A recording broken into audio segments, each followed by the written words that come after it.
નમસ્કાર વિદ્યાર્થી મિત્રો, ધોરણ 11 વિષય આંકડાશાસ્ત્ર એનું ચેપ્ટર નંબર 3 મધ્યવર્તી સ્થિતિના માપ, એમાં આપણે સ્વાધ્યાય 3.2 જોઈએ. તો પ્રશ્ન નંબર 1, એક ફેક્ટરીના 75 કુશળ કારીગરોને આપવામાં આવતા દૈનિક વેતનનો મધ્યક ₹280 છે, જ્યારે 125 બિનકુશળ કારીગરોના દૈનિક વેતનનો મધ્યક ₹150 છે. તો બધા કારીગરોના વેતનનો મધ્યક શોધો. એટલે આપણને અહીંયા બે સમૂહ આપેલા છે, કુશળ કારીગરોની સંખ્યા અને બિનકુશળ કારીગરોની સંખ્યા. તો કુશળ કારીગરોની સંખ્યાને N1 વડે દર્શાવીએ તો N1 બરાબર 75 થાય અને બિનકુશળ કારીગરોની સંખ્યા N2 બરાબર 125 થાય. જ્યારે કુશળ કારીગરોના દૈનિક વેતનનો મધ્યક X1 બાર કહી દઈએ તો 280 થાય અને બિનકુશળ કારીગરોના દૈનિક વેતનનો મધ્યક X2 બાર કહીએ તો 150 થાય રકમ પરથી. તો જ્યારે બે સમૂહ કે તેથી વધારે સમૂહ આપેલા હોય અને ત્યારે આપણે મધ્યક શોધવો હોય તો મિશ્ર મધ્યક એટલે કે સંયુક્ત મધ્યકનો ઉપયોગ કરવો પડે. તો મિશ્ર મધ્યકને x બાર c વડે દર્શાવાય. તો સૂત્ર N1 x બાર 1 પ્લસ N2 x બાર 2 છેદમાં N1 પ્લસ N2. તો મિશ્ર મધ્યક x બાર c બરાબર N1 75 ગુણ્યા x બાર 1 280 પ્લસ N2 125 ગુણ્યા x બાર 2 150 છેદમાં N1 75 પ્લસ 125. માટે મિશ્ર મધ્યક x બાર c બરાબર 75 ગુણ્યા 280 એટલે 21000 પ્લસ 125 ગુણ્યા 150 એટલે 18750 છેદમાં 75 પ્લસ 125 એટલે કુલ કારીગરો 200. માટે મિશ્ર મધ્યક x બાર c બરાબર 39750 છેદમાં 200 થાય અને મિશ્ર મધ્યક x બાર c બરાબર 39750 ભાગ્યા 200 કરો એટલે 198.75 રૂપિયા થાય. આમ બધા કારીગરોના વેતનનો મધ્યક 198.75 રૂપિયા થાય. તો આ થયો આપણો પ્રશ્ન નંબર 1. હવે જોઈએ પ્રશ્ન નંબર 2. નીચેની માહિતી પરથી ભાવ આધારિત ટકાવારી ફેરફારોનો ભારિત મધ્યક શોધો. તો ખોરાકની વસ્તુ ચોખા, ઘઉં, ચા, ખાંડ અને કઠોળ આ આપેલું છે, જ્યારે ભાર 7, 10, 5, 8 અને 2 આપેલું છે અને ભાવનો ટકાવારી ફેરફાર 134, ઘઉંનો 125, ચાનો 115, ખાંડનો 97 અને કઠોળનો 120. તો આપણને વસ્તુ, ભાર અને ટકાવારી ફેરફાર એટલે કે અવલોકનો અને ભાર W આપેલું છે. તો પહેલાં એક તમારે ભારિત મધ્યક હોય તો W ગુણ્યા XI નું તમારે ખાનું બનાવવું પડે. તો W અને X આપેલું છે. તો ચોખા, ઘઉં, ચા, ખાંડ અને કઠોળ ખોરાકની વસ્તુમાં ભાર આપેલા છે 7, 10, 5, 8 અને 2 અને ભાવની ટકાવારી ફેરફારને ચલ x તરીકે દર્શાવીએ તો 134, 125, 115, 97 અને 120 કરીએ અને છેલ્લું ખાનું આપણું W ગુણ્યા X નું થાય એટલે કે WI XI. તો 7 ગુણ્યા 134 કરો એટલે 938 મળશે. 10 ગુણ્યા 125 કરો એટલે 1250 મળશે. 5 ગુણ્યા 115 કરો એટલે 575 મળશે. 8 ગુણ્યા 97 કરો એટલે 776 મળશે અને 2 ગુણ્યા 120 કરો એટલે 240 મળશે. આમ ગુણાકાર થઈ જાય પછી ભારનો સરવાળો કરવાનો છે. તો સિગ્મા WI બરાબર ભાર એટલે 7 + 10 + 5 + 8 + 2 એટલે 32 થશે.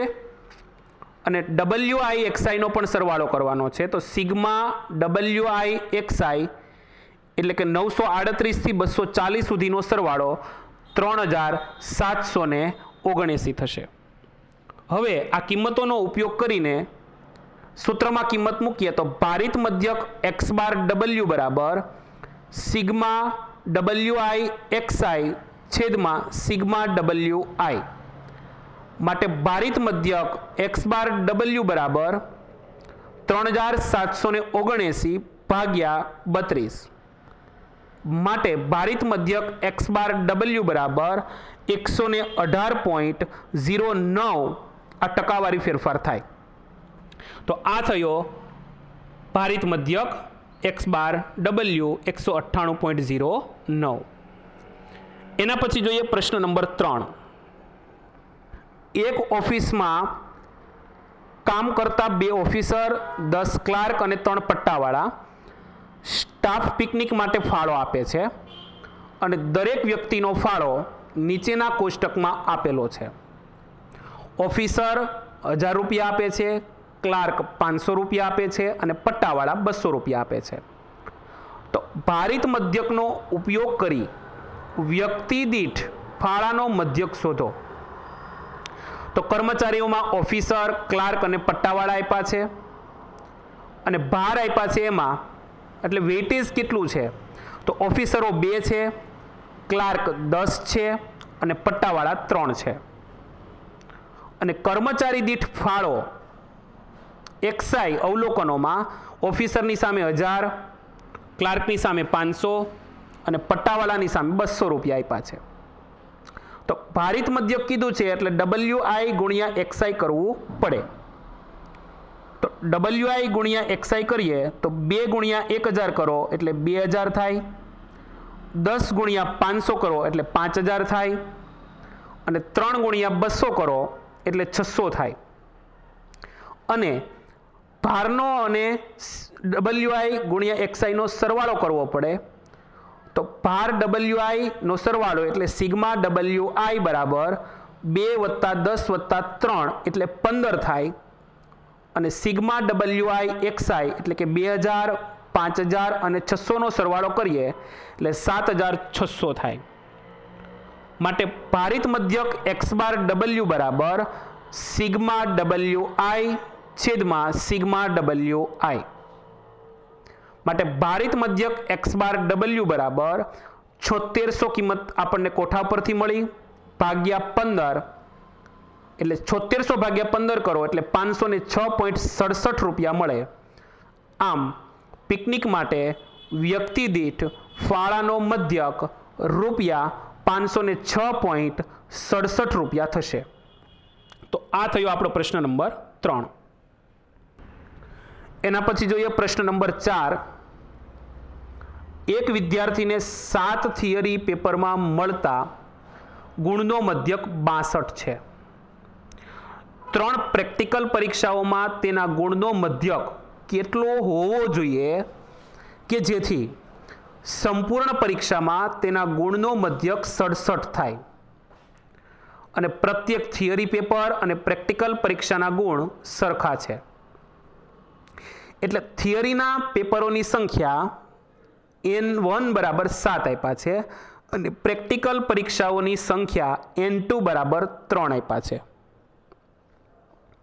જ્યારે થિયરીના પેપરોના ગુણનો મધ્યક x બાર 1 બરાબર 62 આપ્યા છે અને પ્રેક્ટિકલ પરીક્ષાઓનો મધ્યક કેટલો હોવો જોઈએ એ x બાર 2 થશે એ આપણે શોધવાનો છે. પરંતુ સંપૂર્ણ થિયરી અને પ્રેક્ટિકલ બંને પરીક્ષાના ગુણનો મધ્યક એટલે મિશ્ર મધ્યક થાય એને x બાર c કહેવાય એટલે 68 આપેલું છે. તો સમૂહ 2 છે થિયરી પેપર અને પ્રેક્ટિકલ પેપર એટલે સંયુક્ત મધ્યક એટલે કે મિશ્ર મધ્યક થાય અને 2 સમૂહો છે N1 N2 બે મધ્યક x⁻1 અને x⁻2 માટે મિશ્ર મધ્યક x⁻c બરાબર n1 x⁻1 plus n2 x⁻2 છેદમાં n1 પ્લસ n2. x⁻c 68 આપ્યું છે બરાબર n1 આપણને આપેલું છે તો n1 7 આપ્યું છે ગુણ્યા 62 પ્લસ n2 3 આપ્યું છે x⁻2 શોધવાનું છે છેદમાં 7 પ્લસ 3 કારણ કે n1 7 છે ને n2 3 છે માટે 68 બરાબર 7 ગુણ્યા 62 એટલે 434 પ્લસ 3x⁻2 છેદમાં 10.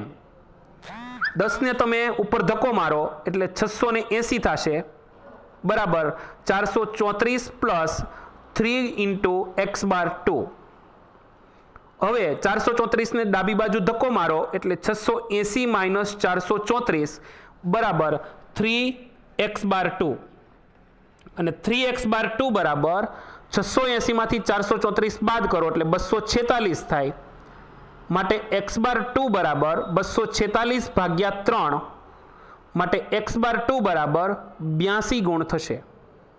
આમ પ્રેક્ટિકલ પરીક્ષાઓનો મધ્યક x⁻2 બરાબર 82 ગુણ થાય. તો આ સ્વાધ્યાય આપણું મિશ્ર મધ્યક અને ભારિત મધ્યકને લગતા દાખલાનું હતું. એ પૂરું. બસ અસ્તુ. અમારો વિડીયો ગમ્યો હોય તો અમારા વિડીયોને લાઈક કરો, શેર કરો અને અમારા નવીનતમ વિડીયો જલ્દી મેળવવા માટે અમારી ચેનલને સબસ્ક્રાઈબ કરો. ધન્યવાદ.